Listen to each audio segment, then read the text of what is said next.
Good early morning, everybody. It's Lorraine Alternative Homesteading on August 2nd, 2025. It's August. Yeah, yesterday I said I thought it was the 31st, but no, yesterday was August 1st. And today's August 2nd. It's Saturday at 1 o'clock in the morning, and there are some things that I wanted to read, and the criminals knocked me out. And they have been targeting the left side of my tongue. I guess they don't want me to speak. Well, that's too bad.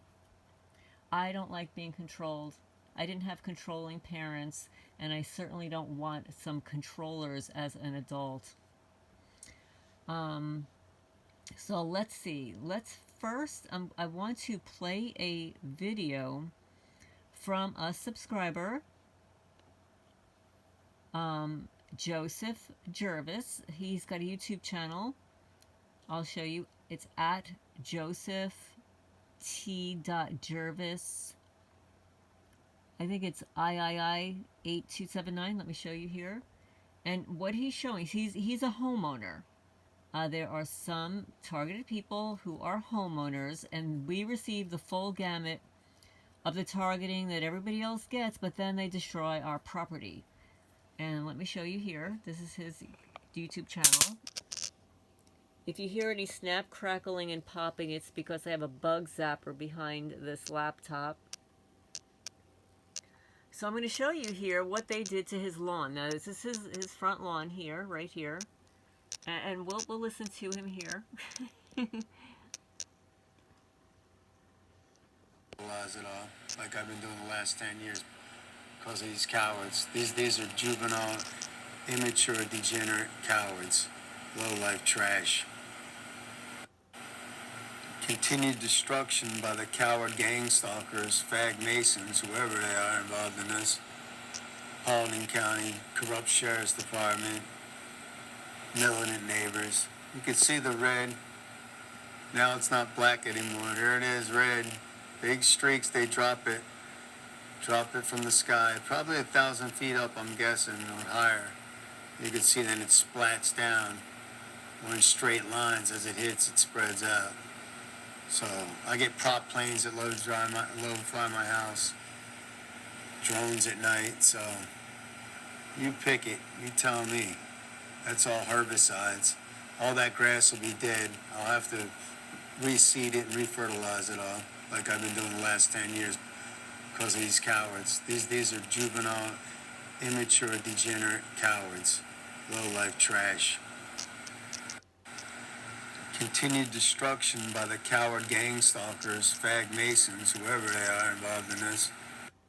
And you see what they've done to his grass there. And he showed me photos from weeks ago, and it didn't look this bad.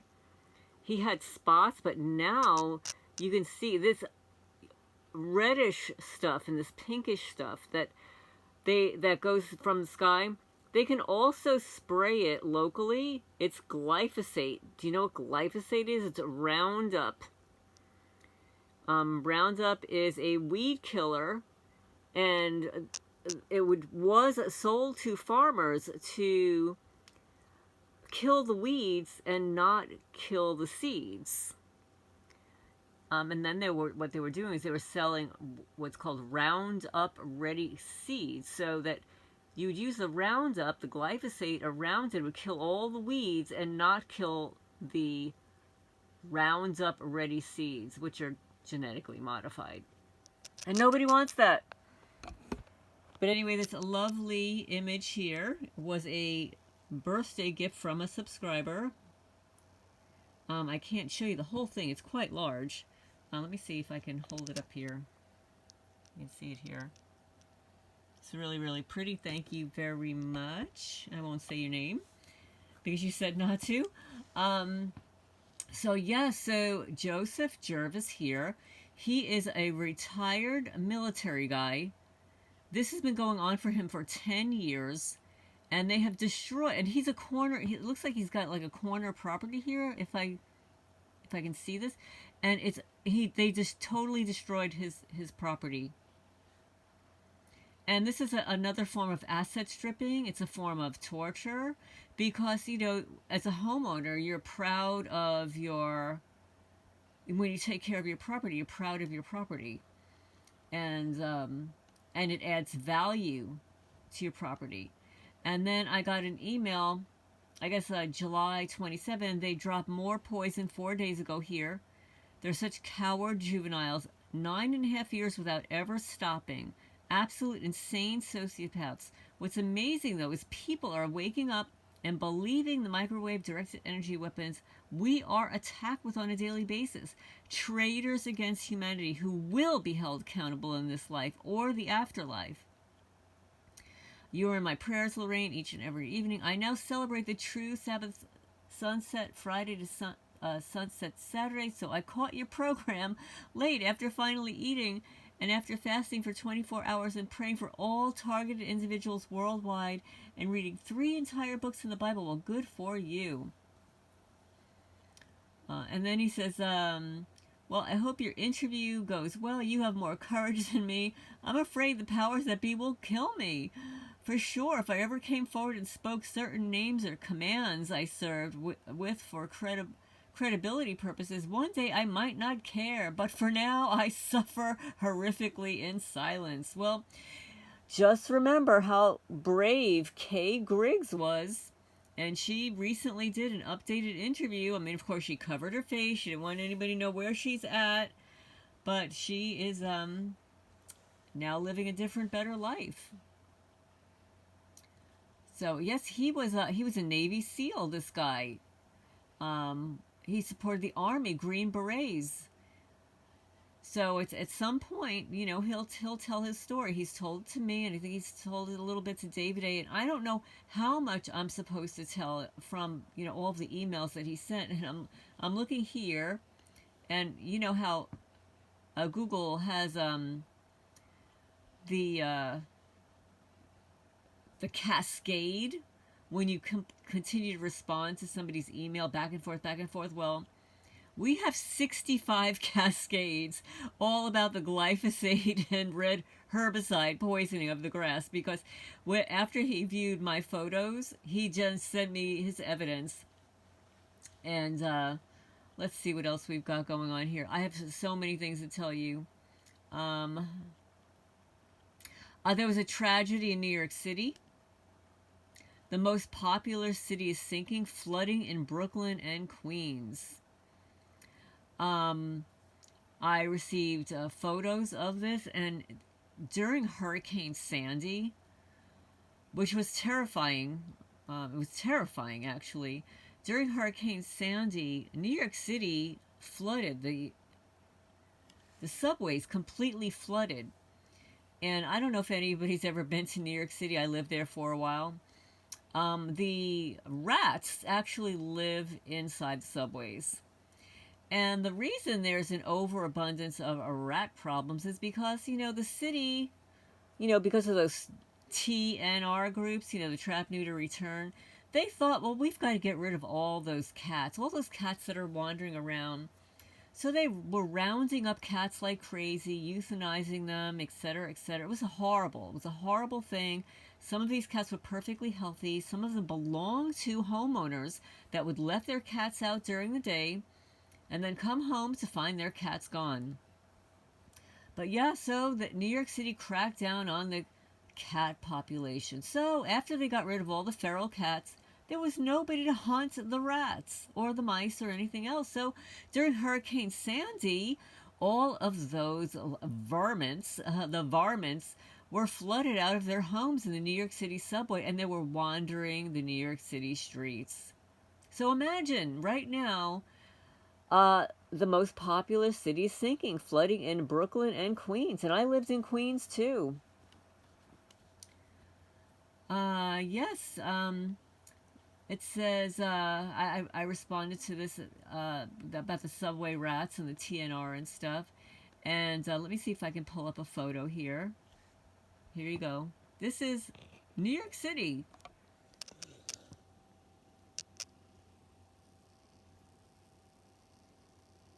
I don't know exactly where that is, but years ago, I just had this thought that New York City was going to be underwater. It does not have a very high elevation, And which is why, you know, it's important when you're looking for a place to live that the elevation is considered. One of our subscribers is going to be writing an article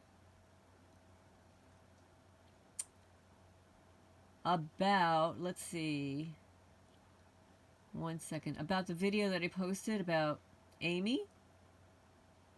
Let's see, I've got another cascade here.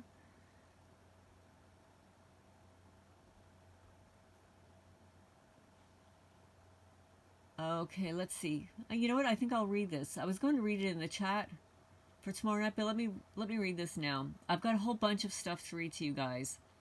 Now, this is from Kevin. Kevin is one of our subscribers. He's often in the Saturday Night Chart.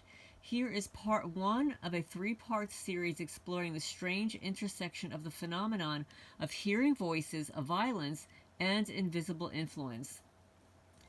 In fact, I might, like, when he's completed part 1, 2, 3, I might read, like, all 3 of them on the channel, because I like to keep them all together, because I have so much to read to you guys that it's just going to be a little bit long.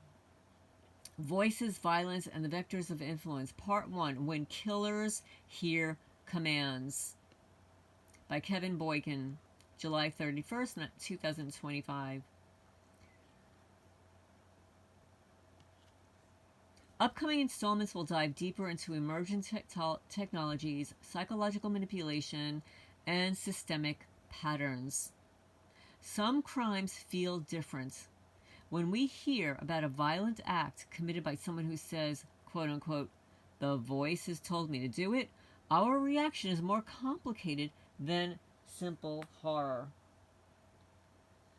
There's something else, a sense of unease, a deeper mystery, of meaning, just out of reach. We're disturbed not only by the violence itself, but by the idea that a person could be driven by something invisible, unprovable, and deeply internal. And while we've long understood this through the lens of, quote, mental illness, a deeper look may reveal a second possibility. What if, in some cases, the voices were real?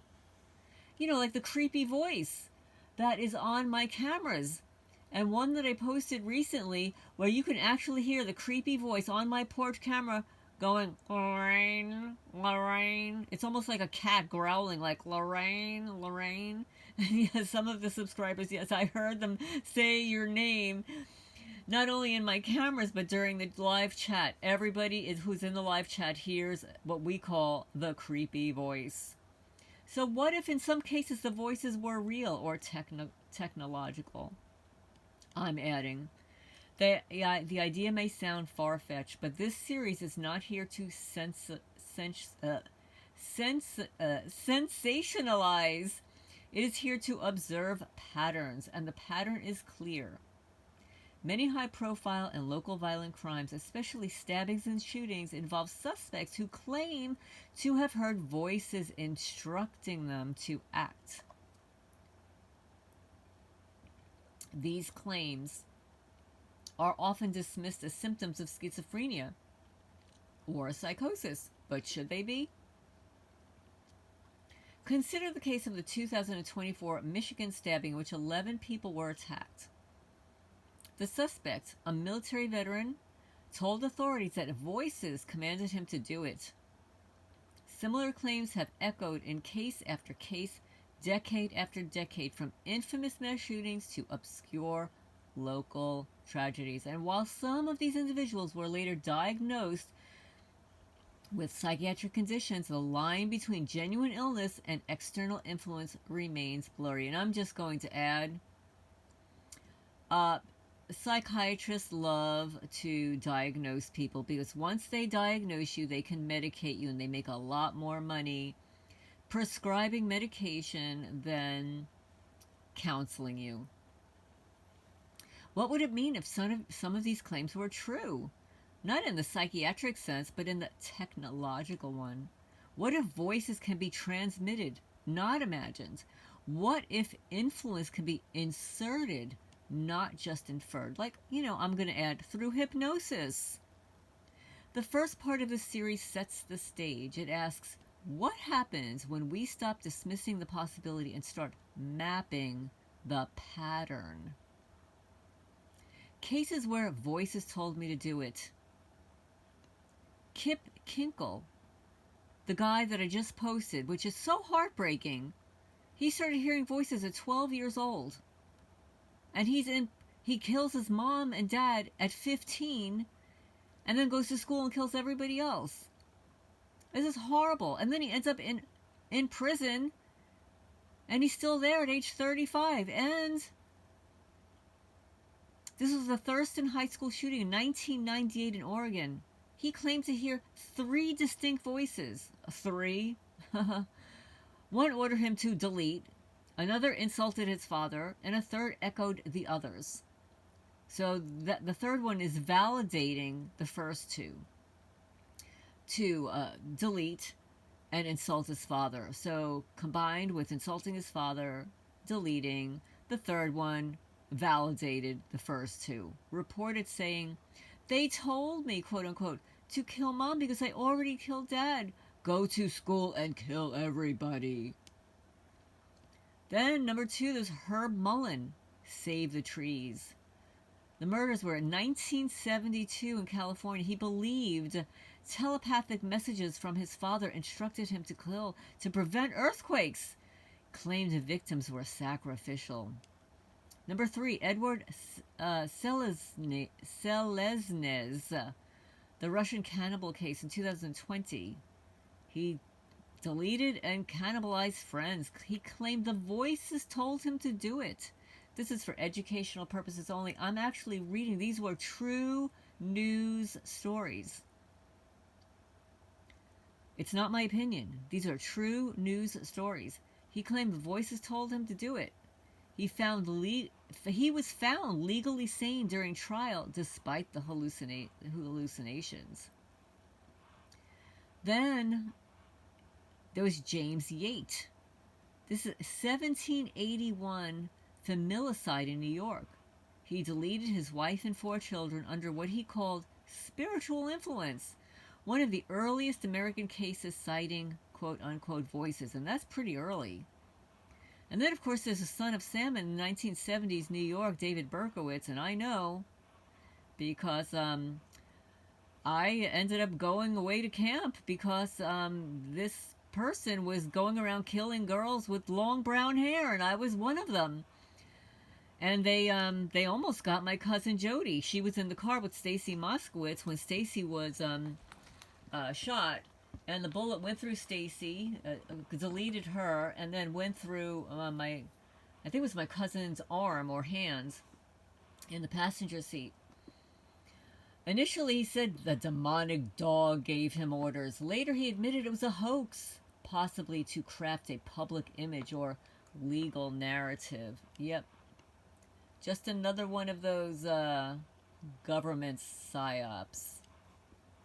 Number 6, Larry Robeson, Fort Worth Massacre, 1996. He was diagnosed with paranoid schizophrenia. Well, you know what? So was John Nash, that Princeton PhD professor. But he was a mathematical whiz. He did not have schizophrenia. When he reported seeing guys with red ties conspiring against him and stuff, no, he really was being gang stalked. He was not insane. He did not have schizophrenia. So this guy, he was executed despite mental illness. He killed 5 people under acclaimed voice influence. Then there was Robert Maudsley, a British serial killer. He claimed to hear voices telling him to delete sexual predators. Victims included 2 convicted abusers. Okay, so I'm going to say that that's some kind of injustice going on there. Number 8, the Miami double homicide in 2025. Man convicted for killing his mother and son after telling police he heard voices commanding him. Auditory hallucinations cited in court. Well, I'm going to add a few other people here because a lot of people don't like talking about James Holmes, the Batman deleter. James Holmes was a neuroscience PhD student. Brilliant guy. And then suddenly he goes from being this perfect, brilliant neuroscience student to hearing voices.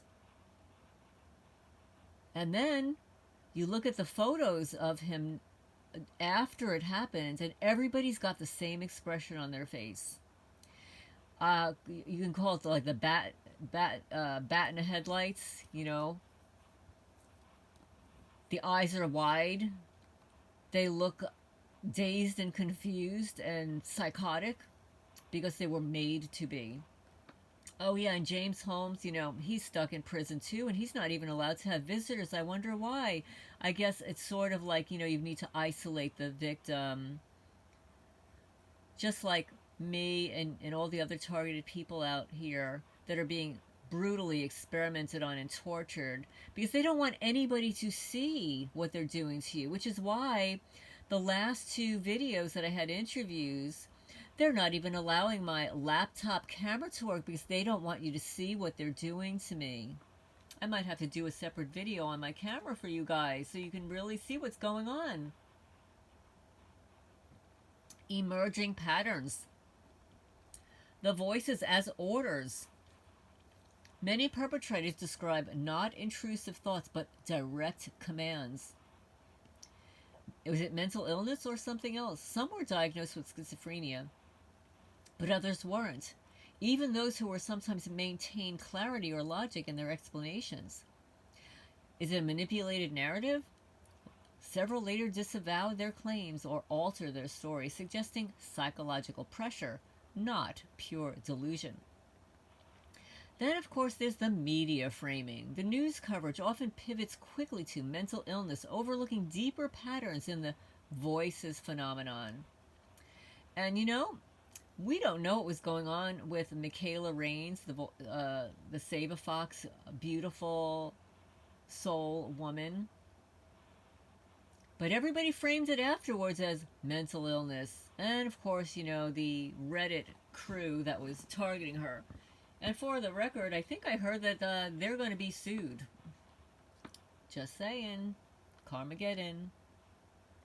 Coming up, part 2 explores how these events may go beyond traditional mental illness, examining possible technological or synthetic influence.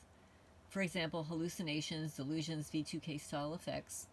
And part 3 will analyze the broader implications, narrative control, societal manipulation, the possibility of a Manchurian candidate model, and why the media tends to bury or distort these claims. Yes, well, you know who the media is paid by, so I've heard.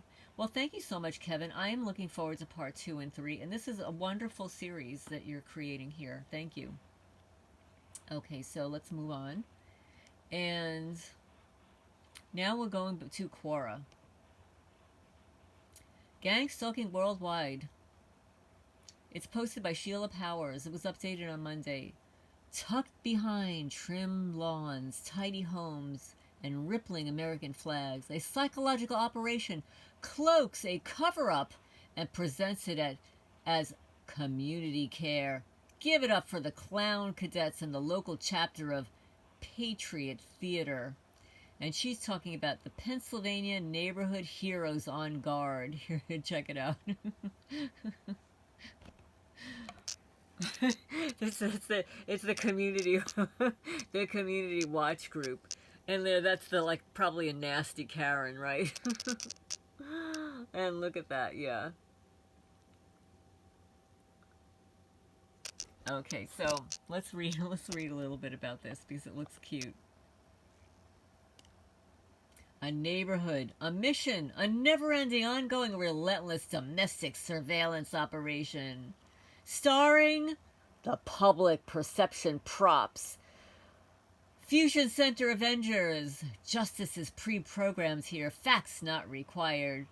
Us homelanding the hell out of single mothers and young daughters since 2020. Standing on porches thinking they're CIA. Get a load of the front porch patrol. First up, Karen Force One. Street command of concerned citizens. Lives in the house to the left. Karen can't see it. Her blind dedication to a system she's ignorant of.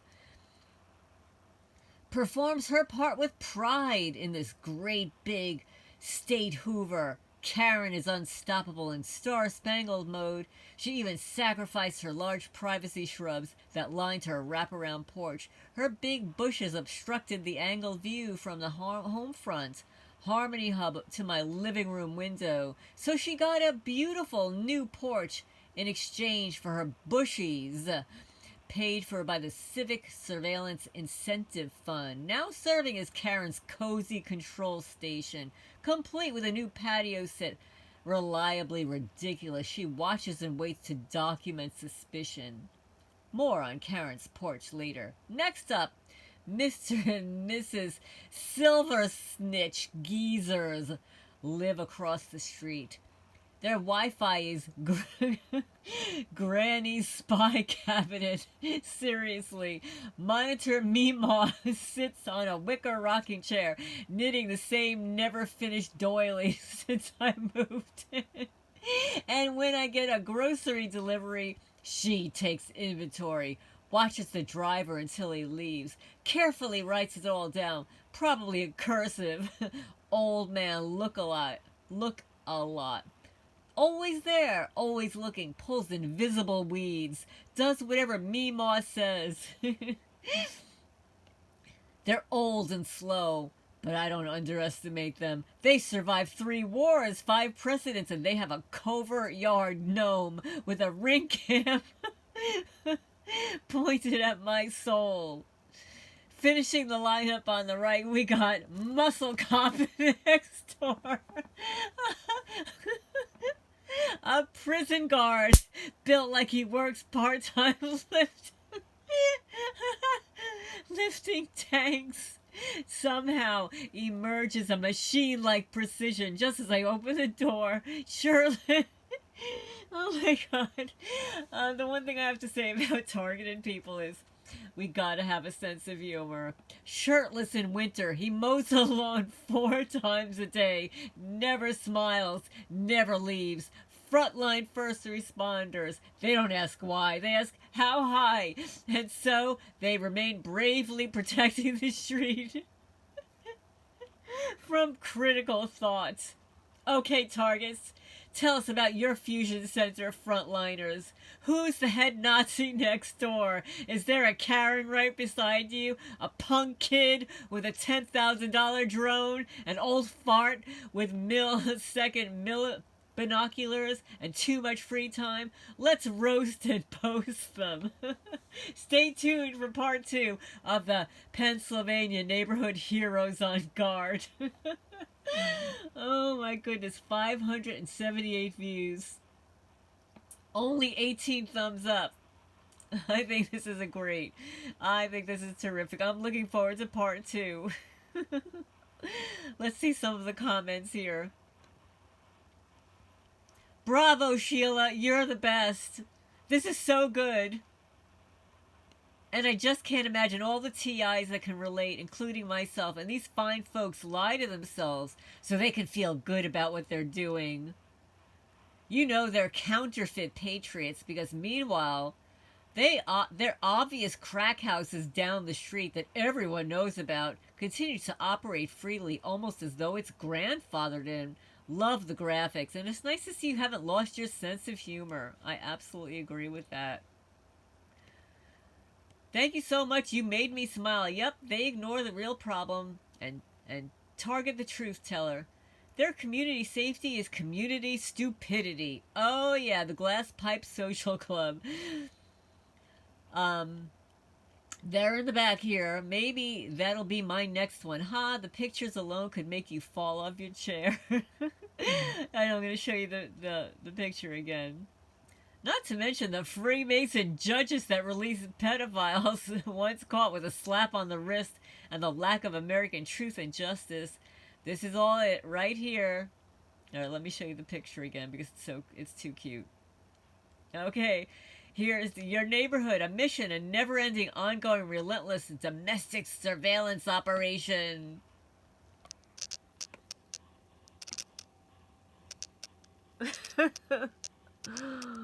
Oh my goodness! And look in there in the back there. Excellent, excellent. Well, that was good. That was excellent. This is just too good. right, that was something else. Okay, let's get back to my mail here. Let's see. Let me scroll down. The glyphosate. Oh, here's one. Here's a good one.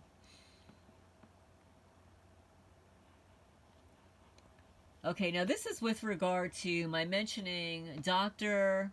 Rebecca Taylor,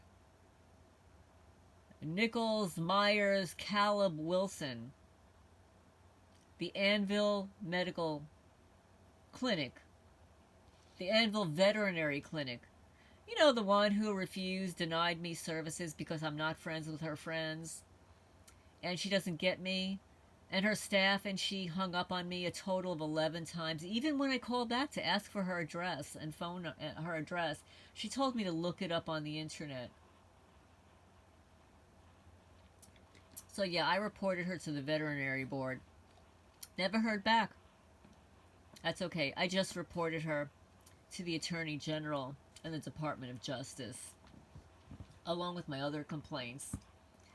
So I hope somebody come knocking on your door, Dr. Veterinarian over there. Keep dumping the animals on my property. When I move, they'll all be left behind. And Dr. Rebecca, you'll be back in business again. So now, response I received from a subscriber on that is, the finances these types of networks collectively possess is required for these operations. This is the Chamber of Commerce. So one of my sleuthy subscribers looked up this veterinarian to find that she is a member of our local Chamber of Commerce, which I never considered. I never looked into it.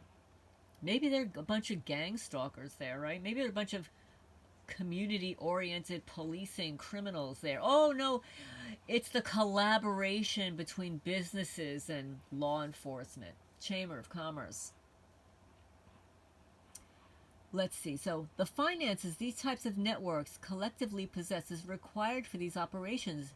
This is true for the government too. They pay and pool the cost and bill the cost to shell companies under quote-unquote lobby costs or quote-unquote miscellaneous costs, which is why many can't pass a very rigorous audit, in my opinion. You know, like Jackson County Sheriff's Department, the county clerk's office. Nobody can pass an audit around here because it would unveil illegal contractor hiring these creatures use to attack us. This lobbying is actually hiring these mercenaries to go after their political enemies. And he says, me, for example. One group they go after that this person belongs to is a left-wing activist socialist communist. People who may shift the government in a non-business focus toward growing a bigger social safety net for the elderly, the poor, etc., which requires increases in business taxes to pay for actual functioning social services. This network is part of the right-wing quasi-fascist syndicate that is concentrated on dismantling Social Security and the public system of governance. They want everything privatized. They're waging war against the non-wealthy classes. It's why you see a decline in this country. Underfunded healthcare, retirement, education, all programs that other countries prioritize and deliver, these creatures want to save a buck, put the cost of taxes on the working class, and eventually eliminate regulations and taxes completely. Anyone who comes in the way of their goals is a political, economic, religious enemy. And yes, powerful evangelical and Catholic Christians are fully involved in the network. Their network very frequently overlaps with the Chamber of Commerce and policing agencies, all an incestuous network. Kay Griggs was part of the Chamber of Christians. Kay Griggs was part of the Chamber of Commerce. It's part of why she is a very trustworthy source. But notice how a powerful military commander is getting his wife appointed as a powerful chamber of commerce figure, because they are part of the same fascist unit. Not all Christians are targeting others. It's the ones who are part of the network that target less powerful, left-leaning ones. It's a ring made up of many interlocking and overlapping rings that mostly cross the right-wing terrain, private-public partnership, also known as fascist. Thank you. Thank you so much for that. That was a fascinating comment, and thank you for looking up that Dr. Rebecca Caliban or 15 other surnames. Maybe she was married, divorced, or maybe she's got like 15 middle names, you know. Because Wilson, I would imagine, is a very common name, so you have to distinguish yourself by having multiple names to do that. Anyway, I think, let's see here. What else is going on here that I need to show here? There was something else.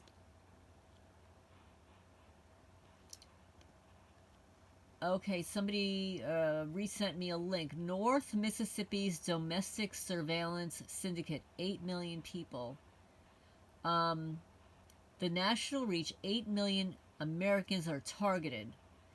A 2021 estimate by the Civil Liberties Researchers showed that more than 8 million Americans per year are subjected to illegal surveillance, community harassment, and targeting under the umbrella of counterterrorism and policing strategies. 8 million. And this was from 2021.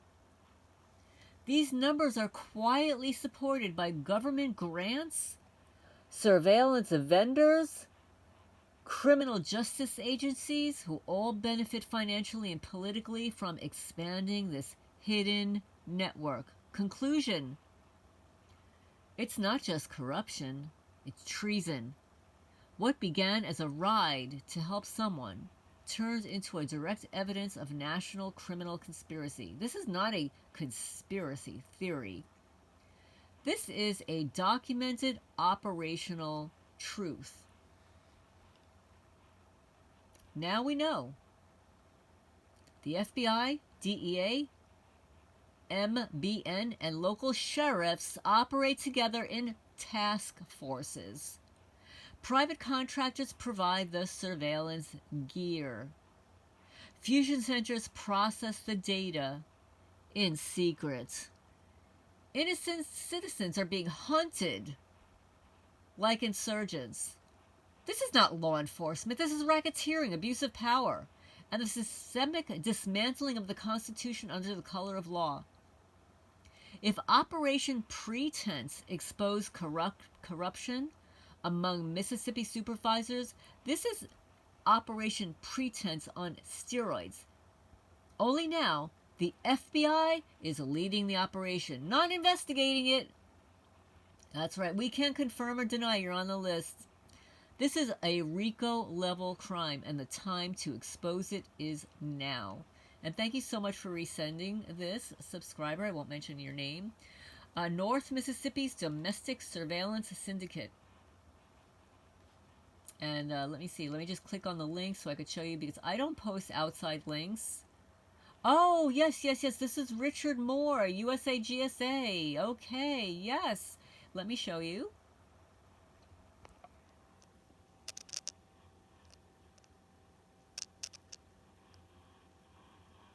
In case you're looking for it, he's got a YouTube channel. We've done a couple of interviews together. It's not public safety, it's an enterprise-level domestic terrorism hiding behind a badge. Badge abusers. Okay, so that was a good one. And I have one more. One more, which confirms, so we cannot confirm or deny that they're perverts. But yes, we can. We can confirm that they are perverts. The CIA DEA once ran a fake brothel where they secretly drugged men with LSD and watched through two-way mirrors. They called it Operation Midnight Climax. This is the level of depravity we're dealing with.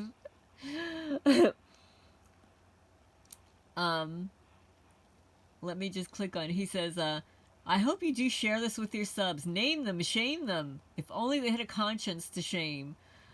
One of the creature supervisor of the Federal Bureau of Narcotics, George Hunter White, said in a declassified memo, "It was fun, fun, fun.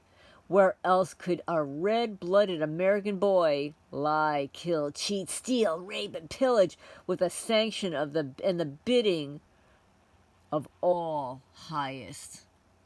And that is a quote from George Hunter White. Operation Midnight Climax, Wikipedia.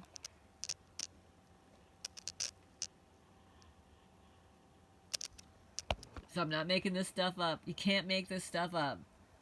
It's an operation carried out by the CIA as a sub-project of Project MK Ultra, the mind control research program that began in the 1950s. It was initially established in 1954 by Sidney Gottlieb and placed under the direction of the Federal Bureau of Narcotics in Boston, Massachusetts, with the Federal Narcotics agent and CIA consultant George Hunter White under the pseudonym of Morgan Hall. Dr. Sidney Gottlieb was a chemist who was chief of the chemical division of the Office of Technical Service of the CIA. Gottlieb based his plan of Project MK Ultra and Operation Midnight Climax. See, these guys are jerking off at night. Interrogation method research under Project Artichoke. You ever... anybody ever see The Little Rascals and Stymie? Somebody gave him an artichoke, and he's trying to figure out what the hell is an artichoke. So he's like opening up all the leaves and stuff, and he gets to the middle, and he just kind of tosses it. He says, it may have choked Artie, but it's not going to choke Stymie. So unlike Project Artichoke, Operation Midnight Climax gave Gottlieb permission to test drugs on unknowing citizens, which made way for the legacy of this operation. Hundreds of federal agents, field operatives, and scientists worked on these programs before they were shut down in the 1960s. Question for all the targeted people out there. Was it really shut down in the 1960s? Or did Operation Midnight Climax and Project MK Ultra morph into targeted individuals? Leave a comment down below. Oh, lastly, I'm going to tell you how I am stalked. I'm stalked on eBay. I have been stalked on eBay by this, I'm going to name the name here. The eBay, she was once an eBay seller, now just a buyer. Her store has been closed down more than a year. Pearl Dragon 5. I don't know, it's a weird combination. Pearl Dragon 5 is stalking my eBay listings and responds to one of my listings. Hi! I would like to refrain from receiving a picture so that I could donate more to your rescue. Is that an option? Poor, precious Leo. Some people are just downright mean. So sad. This is her in, right? This is her in. This is my listing. Leo was poisoned here in Jackson County, Kentucky, on my driveway after weeks of moving here. My beautiful, healthy Leo. So I created a listing to tell the story. So this loser, stalker, singles out this and says, oh, poor, precious Leo. Some people are just downright mean. So sad. So I responded. I said, if you don't want me to send you a picture, no problem. Person Pearl Dragon 5 responds, good deal. Thank you for taking care of these precious, vulnerable souls. Yes, people are sickening and cruel. That's why I'm an animal rights activist, ethical vegan, wishing you swift success. We're in an animal liberation movement that is centuries overdue.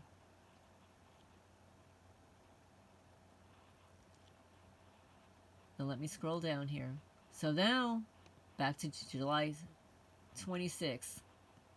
I just went to pay, but I see that there is a $2 taken out as a sales tax done this way. Is there another option where no tax is assessed? Now, I'm shocked.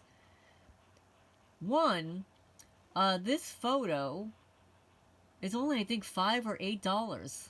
How would $2 tax be taken out? I have to go check the listing, but this person is a stalker. But we'll get into it.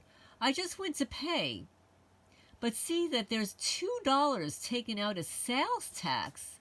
Is there another option where there's no tax assessed? Now I'm confused here, and I respond like I'm shocked that taxes included. I'm tax exempt. The person responds, no worries, I've contacted eBay about this issue. They take liberty of assessing taxes however they like. This will help other charities as well. We'll get back to you. I know you're busy.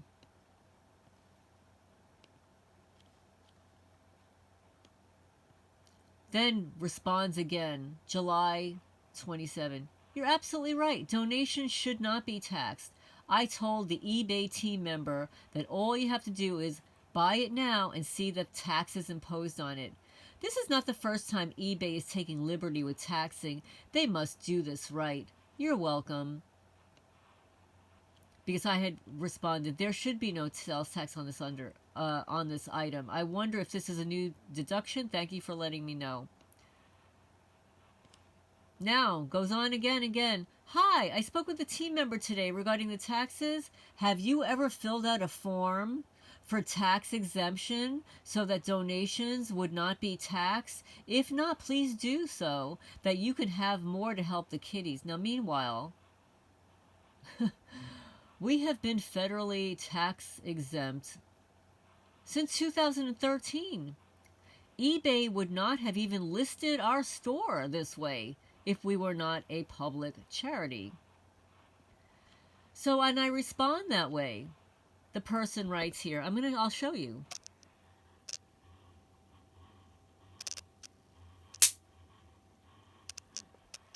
Sadly, this is not true.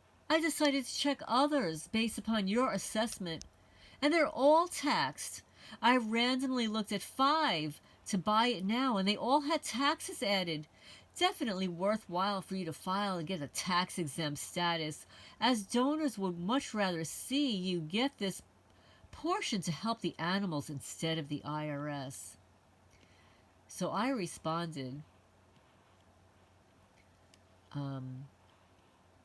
let's see. I said there should be no tax on this. And then my final comment to this loser was, you appear to be stalking my listings. You haven't purchased anything. You're not selling anymore. Please do not contact me again. Otherwise, I will be reporting you to eBay, which I did, in fact, do. I reported this person to eBay. eBay says, thanks for letting us know about the issue you had with an eBay seller. We're looking into your report and appreciate your taking the time to get in touch. We'll take it from here. Hearing from community members like you helps keep our marketplace safe and fair for everyone. If you'd like to learn more about how eBay protects buyers and sellers, check out our rules and policies. So I sent eBay the letter, all these letters from this Pearl Dragon 5, stalking my listings. And this is what happens when you have an eBay account and stalkers harass you. most of the time, they'll just buy something, return it, buy it, and then when you go to mail it to them, the email address, the mailing address is incorrect, or they'll just return it.